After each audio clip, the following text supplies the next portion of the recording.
Hi, my name is Celine Gareau-Brennan, and I am a business librarian at the Cameron Sciences, Engineering, and Business Library.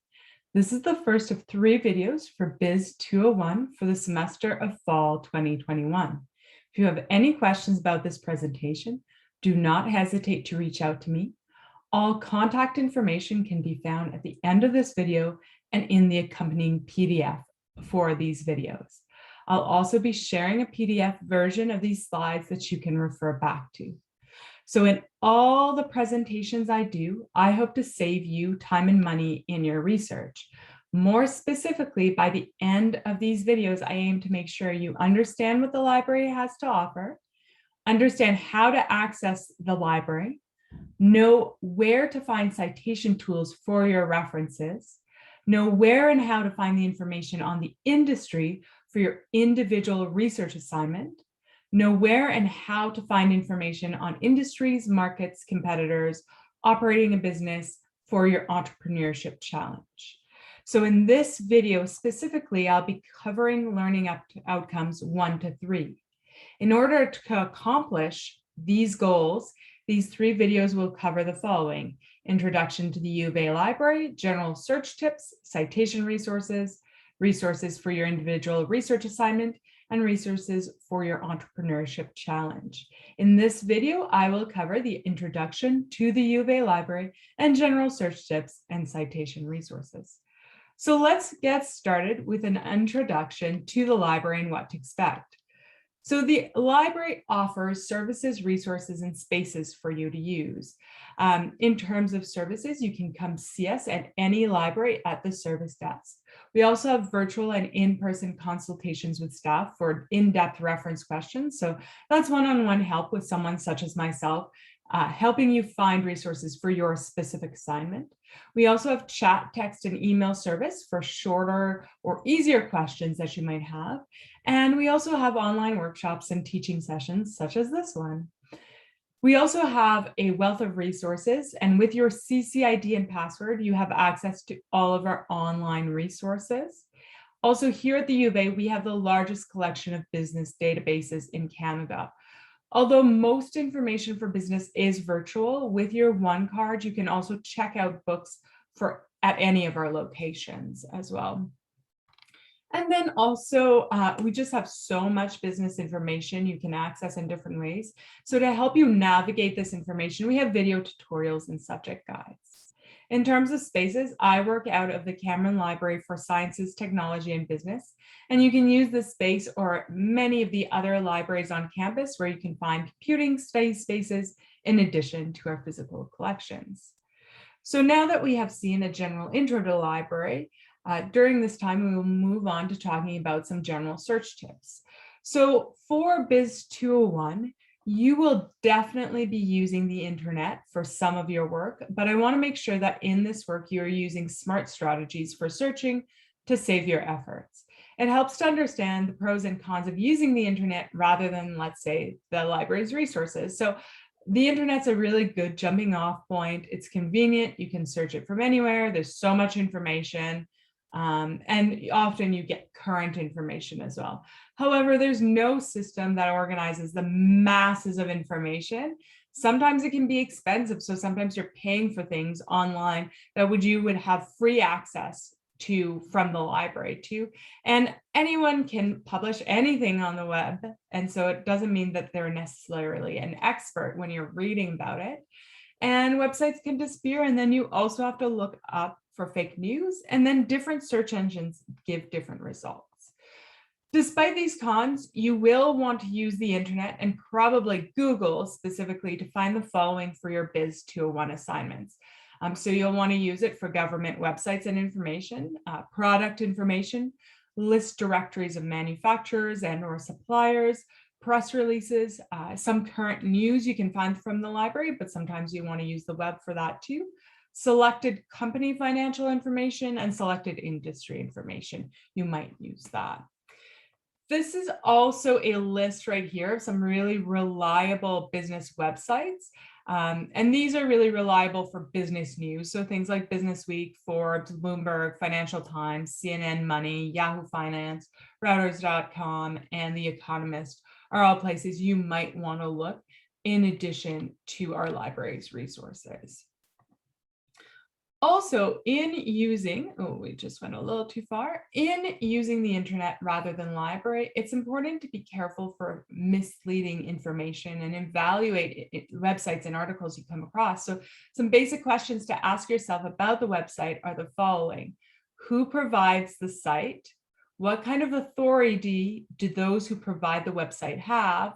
What is the goal of the author or the provider in this article, and what is the reliability of this information too?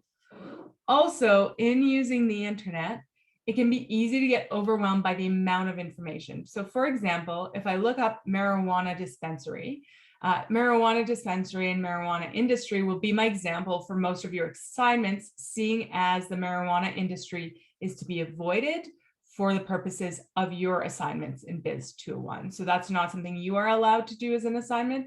And so I will be using that as an example.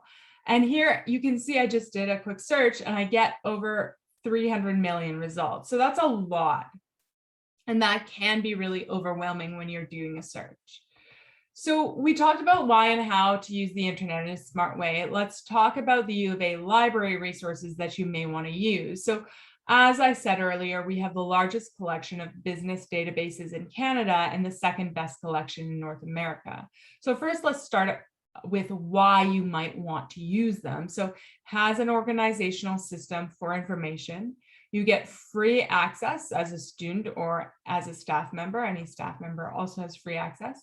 Has print and electronic resources. So that's databases, ebooks, and e-journals for the e-resources that are really helpful and useful. You can access this from home with your CCID. And there's kind of a quality control in there, right? We are making sure that things that are in our collection are really high quality and highly reliable. And it contains copyrighted information that would cost you something if you were not a student and did not have free access to this.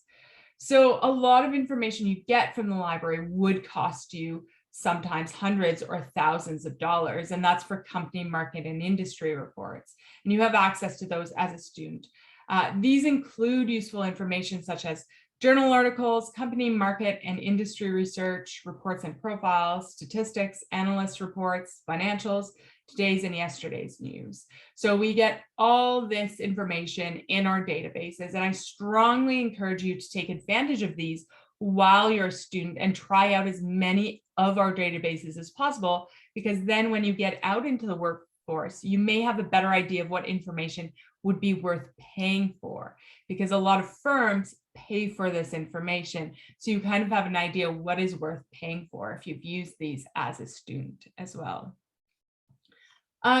So keep in mind also that in business, there's no magical place to find all information. So you sort of have to play detective and use all of these sources to find the information that is most relevant to the argument or the point you're trying to make.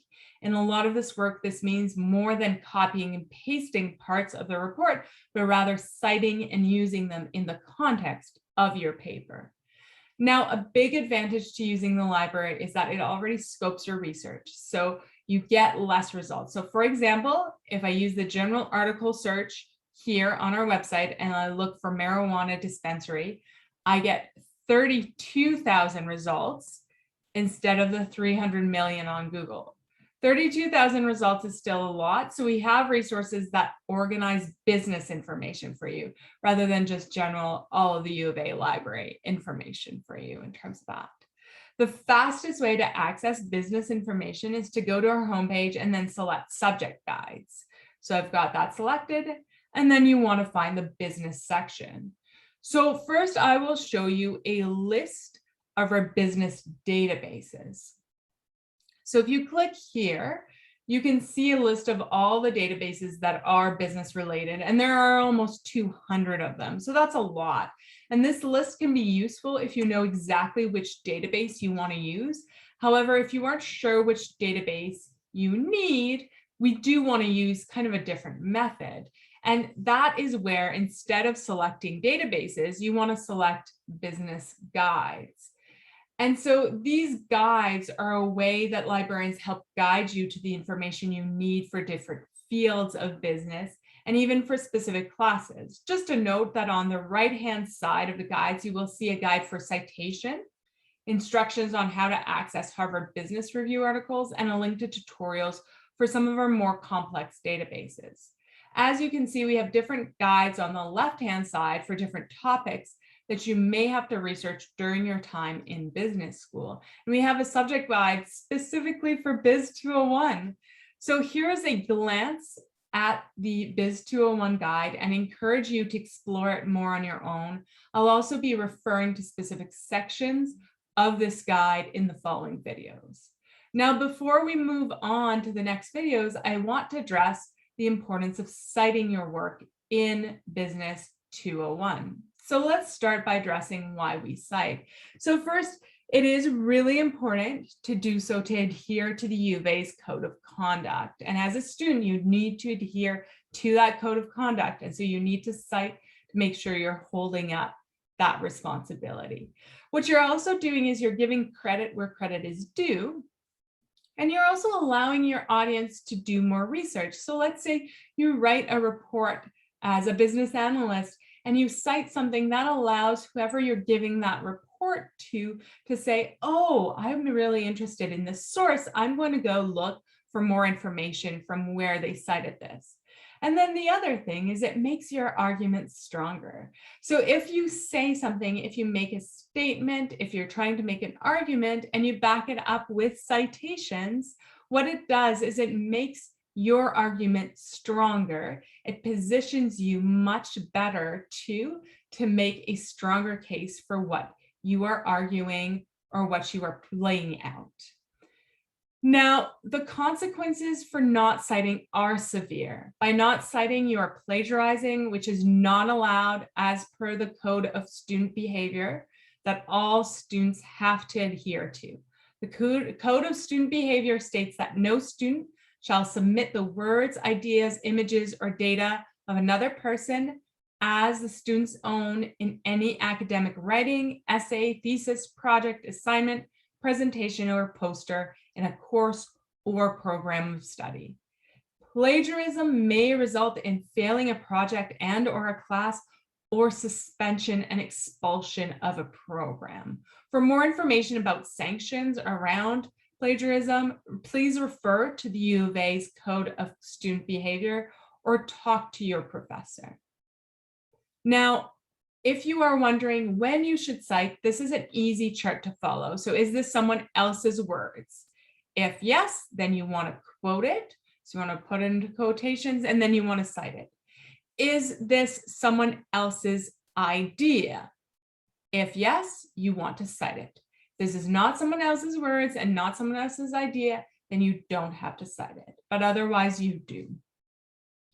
Now, there are many different formats for a citation, and most formats require you to cite something when you mention it in the body of the writing, so in your text. So that would be the quotation marks you put around a citation, as well as including all the sources that you cite in a list at the end of your project called the bibliography. Most business assignments ask students to use the APA format of citation. There are some general guidelines for APA that you may need, but I will also be sharing many sources that you can use for citation and creating your own bibliography. So these are just some general formatting guidelines that we have up on this slide, and we will be getting into a little more detail or where to find more detail. For this class specifically, it's possible that you may have to interview someone. A question you will probably come up with is, how do you cite personal communication? Well, APA states that because they do not provide recoverable data, personal communications are not included in the reference list, so that bibliography at the end. You do want to cite personal communication in text only. So that means you want to give the initials as well as the surname of the communicator and provide as exact a date as possible. Now, I have included here links to citation resources for you. So this is where you get those details. How do I cite a specific report? How to cite an article? How do I cite a specific point of data that I access through one of our databases? This is where you want to go for these questions. So we have a business specific citation guide. I highly recommend this resource because it breaks down how to cite things from some of our most commonly used resources. We also have the Purdue Online Writing Lab, and this is not a UofA resource, but I do mention it because it's really good for exceptions. So tricky things like personal communication, social media, just those tricky little bits of citation. Really, really great to refer to.